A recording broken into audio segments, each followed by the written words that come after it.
Friends ఇవాళ ములక్కాయ curry చేద్దామని చెప్పేసి ఇదిగోండి చెట్టు ములక్కాయలు కోస్తున్నారు. అవి అందకుండా ఎక్కడికో ఉన్నాయి. మా మామయ్య గారు పైన ఎక్కి కోస్తున్నారు.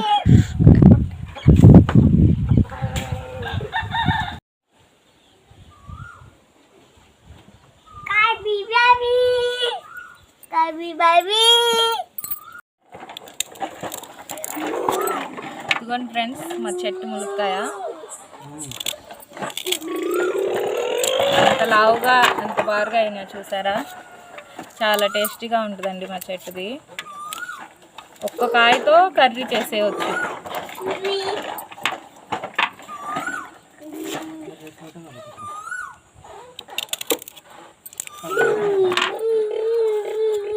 చాలా లేతగా ఉంది చూసారండి, ఇంత లావుగా ఉన్నా సరే.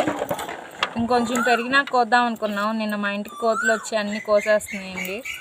దానికి భయపడి ఇవాళ కోస్తాం, లేదంటే ఇంకా లావుగా అవుతాయండి ఇవి. సిరికి ఆర్డరే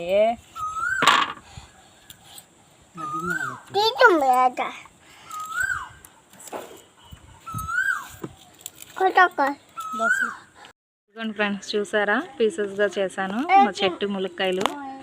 ఇప్పుడు దీన్ని నేను ఉల్లిపాయ వేసి కర్రీ చేస్తాను. ఫుల్ వీడియో చూడండి ఫ్రెండ్స్, మిస్ చేయకుండా. చాలా టేస్టీగా ఉంటుంది. హాయ్, హలో, నమస్తే, అస్సలాముఅలైకుం ఫ్రెండ్స్. నేను ఇప్పుడు మా చెట్టు ములక్కాయలు కోసారు కదా మా మామయ్య గారు ఇందాక. సో అవి పీసెస్గా చేసుకున్నాను. ఉల్లిపాయలు తీసుకుంటున్నాను. ఒక 1 కేజీ ఉల్లిపాయలు, 2 ములక్కాయలు, ఒక 1 డజన్ గుడ్లు వేస్తున్నాను నేను. ఇది చాలా స్పీడ్గా అయిపోతుందండి కర్రీ. నేను కుక్కర్లో విజిల్ పెట్టి చేస్తాను. చాలా స్పీడ్గా, చాలా టేస్టీగా అయిపోయింది. చూద్దామా అయితే. ఇదిగోండి నేను ఆయిల్ వేసాను 3 స్పూన్స్, వేరుశనగ నూనె వేసాను.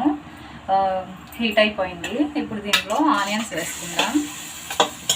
నేను పచ్చిమిర్చి వేయట్లేదండి. మా హస్బెండ్కి ఈ కర్రీలో పచ్చిమిర్చి వేసి ఆ ఘాటు ఇష్టం లేదు.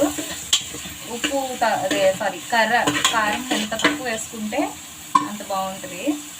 దాదాపు మా ఇంట్లో వెజిటేబుల్స్లో కారం చాలా తక్కువ వేసుకుంటాం, మీస్లో వేసుకుంటాం. ఇది మీరు అలా ట్రై చేసి చూడండి. ఎప్పుడైనా సరే వెజిటేబుల్లో మనం కారం తక్కువ వేస్తేనే ఆ కర్రీ, ఆ వెజిటేబుల్ టేస్ట్ అనేది మనం టేస్ట్ చేయగలం అన్నమాట. ఉప్పు వేసాను కదా, దీన్ని బాగా మగ్గనిద్దామండి. మూత పెట్టేద్దాం. ఒక 5 మినిట్స్ ఇలా మూత పెట్టేద్దాం. ఇదిగోండి ఆనియన్ ఒక 5 మినిట్స్ ఫ్రై చేస్తాను నేను. ఇప్పుడు ములక్కాయలు వేద్దాం. ఇవి చూడడానికి లాగా ఉన్నా మా చెట్టు లేతగానే ఉంటాయండి.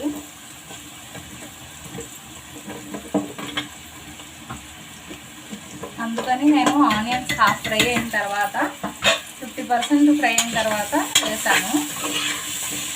కొంచెం ముగ్గురు అనుకోండి, ఆనియన్స్తో సహా వేసుకోవచ్చు. విజిల్ పెడతాము కదా అని చెప్పేసి నేను 50% అయిన తర్వాత చేశాను. దీన్ని ఒక 2 నిమిషాలు ఇందాక వేసిన ఉప్పు ములక్కాయలకి పట్టే వరకు 2 నిమిషాలు ఫ్రై చేద్దాం. మూత తీసేద్దామండి. ఇప్పుడు దీంట్లో కొంచెం పసుపు,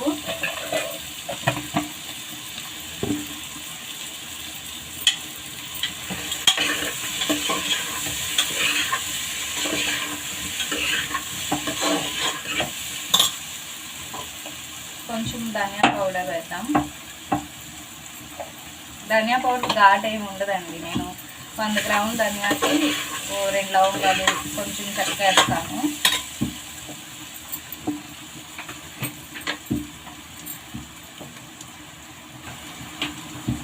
జస్ట్ కొద్దిగా ఒక 1/2 స్పూన్ కారం వేసాను.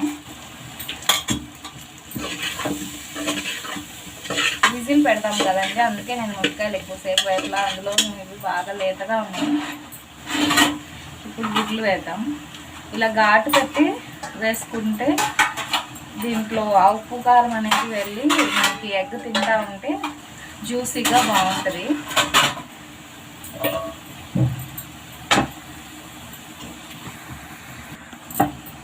ఇప్పుడు దీంట్లో 1/2 గ్లాస్ వాటర్ వేద్దాం.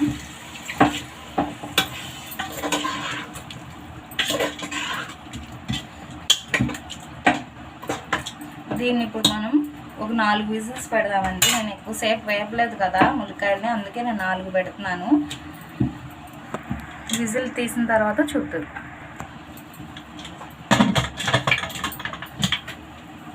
వాటర్ మరీ ఎక్కువ కూడా వేయకూడదండి, మళ్ళీ డ్రై చేసుకుంటాం కదా. వాటర్ ఎక్కువ ఉంటే ములక్కాయలు అనేవి విడిపోతాయి. ఇదిగోండి ఫ్రెండ్స్, విజిల్ తీస్తాను. నేను 3 విజిల్సే పెట్టాను. చూసారా అంత లావుగా ఉన్న మునిగి మొత్తం చక్కగా కుక్ అయిపోయినాయి మెత్తగా. ఇది డ్రై అయిన తర్వాత ఒక బౌల్లోకి సర్వ్ చేసుకుందాం మనం. ఇదిగోండి ఫ్రెండ్స్, రెడీ అయిపోయింది.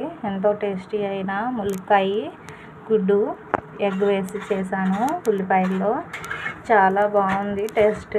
ఇలాగే మీరు కారం తక్కువ వేసుకుని వితిన్ 10 మినిట్స్లో అయిపోయిద్దండి ఈ కర్రీ. కటింగ్తో కలిపి చెప్తున్నాను నేను, వెజిటేబుల్స్ కటింగ్తో కలిపి 5 మినిట్స్లో అయిపోయింది నేను చక్కగా కుక్కర్లో పెట్టేసేపాటికి.